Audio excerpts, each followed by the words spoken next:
When we hear the word create, we usually think of making stuff, like I made this cup of coffee. But in the ancient world, especially in Genesis, creation wasn't just about making stuff. It was about function. Think of it like this. You buy a brand new phone, but you never turn it on. Does it really exist for you if you never turn it on? Not really. It only exists when it works, when it has a purpose.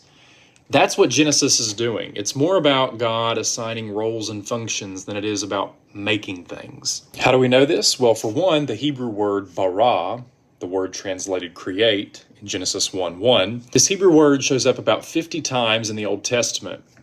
And guess what? It's always something that only God does. No human is ever said to bara. Sorry, you can bake cookies, but you cannot bara cookies. That's divine territory. Now here's what's interesting. The stuff that's created, that's barad in the Bible, isn't always physical.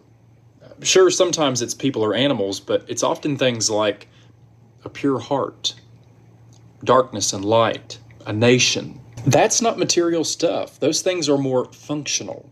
Right, so the evidence from Scripture's use of this word stacks up that whenever it says God created, bara, it often means he gave something its role, its job, its place in the world. Now, people like to argue about whether or not Genesis 1 should be read literally. But here's the thing.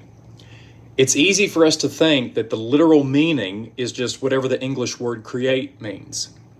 But really, the literal meaning is what bara means in Hebrew. Reading it literally means reading it like an Israelite, not like a 21st century scientist. Reading it at face value, like the original audience would have, means understanding that creation is more about function and order. Now don't panic. This doesn't mean that God didn't create the material universe.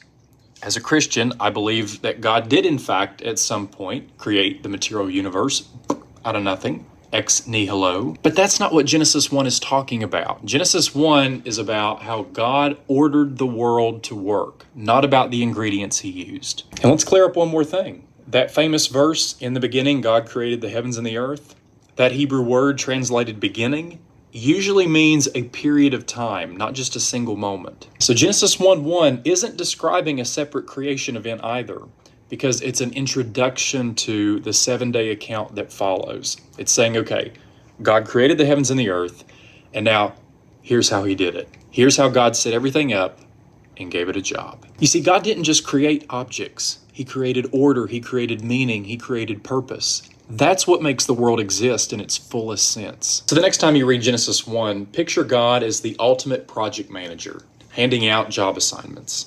Sun, you handle the day. Moon, you get the night shift. Humans, you're in my image. Represent me. That is what it means when the Bible says God created. Thanks for watching.